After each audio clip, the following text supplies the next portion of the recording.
SSC পরীক্ষার জন্য বসে থাকে ছাত্রছাত্রীরা, প্রায় ১ বছর নষ্ট হয়ে যায় এবং এইচএসসি পরীক্ষার জন্য ছাত্রছাত্রীরা বসে থেকে প্রায় ১ বছর নষ্ট হয়ে যায়। এই গ্যাপটাকে ক্রমান্বয়ে আমরা ক্লোজ করতে চাচ্ছি। অত্যন্ত গুরুত্বপূর্ণ।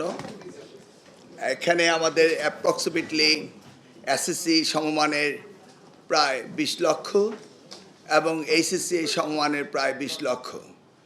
এই ৪০ লক্ষ শিক্ষার্থী মানে ২০ এসএসসি এবং এইচএসসিতে এদের লেখাপড়া ভবিষ্যৎ অত্যন্ত গুরুত্বপূর্ণ। এসএসসি পরীক্ষা দিতে এবং পাস করতে স্বাভাবিকভাবে যদি হয় তাহলে একটি ছাত্রের জীবনে ১৬ বছর সময় লাগে। আর এইচএসসি অর্থাৎ 12 গ্রেড হায়ার সেকেন্ডারি আর ২ বছর যোগ করলে ১৮ বছর সময় লাগে।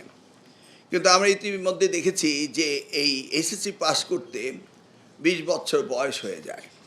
অর্থাৎ ডেমোগ্রাফিক ডিভিডেন্টে আমরা দেখেছি যে জাতি ৪০ লক্ষ বছর পিছিয়ে যায়।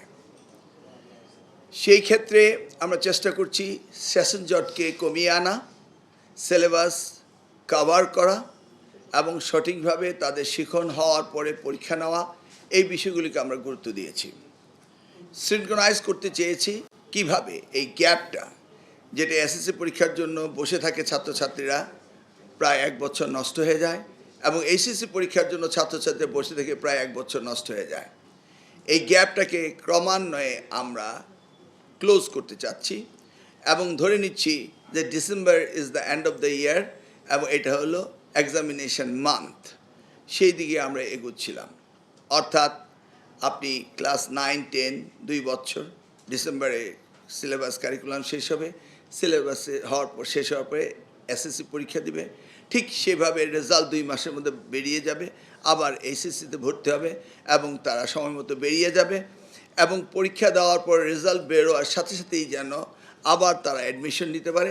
সেই জিনিসগুলোকে আমরা সিনক্রোনাইজ করার জন্য আমরা টার্গেট করে নিয়েছি যে ডিসেম্বর হচ্ছে আমাদের আইডিয়াল মান্থ এবং ক্লোজিং সেশন প্রত্যেকটা এসএসসি এবং এইচএসসি। সেটাকে সামনে রেখে আমরা কাজ শুরু করেছি। এবার আমরা জুলাই ২ থেকে এইচএসসি পরীক্ষার ব্যবস্থা করেছি। আগামী এসএসসি পরীক্ষা স্টেক হোল্ডারদের সাথে ব্যাপক আলোচনার সাপেক্ষে আমরা সিদ্ধান্ত নিয়েছি যে আমরা শুরু করব এসএসসি শুরু করব জানুয়ারি ৭ তারিখ ২০২৭ এবং তাদের পরীক্ষা শেষ হবে ৬ ফেব্রুয়ারি ২০২৭। আমরা রুটিনও রেডি করেছি, একই সাথে আমরা রুটিনও দিয়ে দিচ্ছি যেন তারা সঠিকভাবে প্ল্যান করে লেখাপড়া করতে পারে। ৭ই জানুয়ারি শুরু হবে পরীক্ষা ২০২৭, শেষ হবে ৬ ফেব্রুয়ারি, কারণ রোজা বোধহয় ৮, ৯, ১০-এর মধ্যে হতে পারে, সেই জন্য আমরা আগেই শেষ করছি। আর এইচএসসি আমরা সকলের সাথে আলোচনা করেছি, এখানে কিছুটা সময় আমরা গুছিয়ে এনেছি যেন তারা পরীক্ষা পাস করার পরে ফল সেমিস্টার ধরতে পারে সেই টার্গেট নিয়ে এবং সিলেবাসে যেন কভার করতে পারে। যদিও এর আগে অ্যাডমিশন কিছুটা বিলম্বিত হয়েছে, সেটাকে আমরা গুছিয়ে আনতেছি।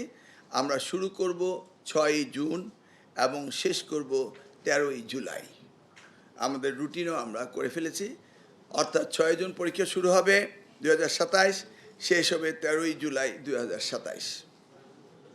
এটা হচ্ছে আমাদের মন্ত্রণালয় থেকে আমরা বোর্ড এবং স্টেক হোল্ডারদের সাথে আলোচনা করে এই সিদ্ধান্ত নিয়েছি আগামী ২০২৭ সালের এসএসসি এবং এইচএসসি পরীক্ষার সময়সূচি এবং রুটিন।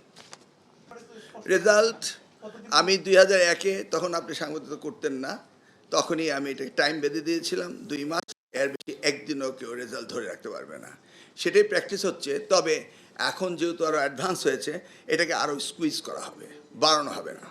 বিদেশের সেমিস্টারের সাথে আমরা সামঞ্জস্য রেখেই বিদেশে লেখাপড়া করতে যায় ফল সেমিস্টারে, ফলটাকে সামনে রেখেই আমরা জুন মাসে পরীক্ষা নিচ্ছি, জুলাইতে শেষ হবে এবং তারা ফল সেমিস্টার ধরতে পারবে।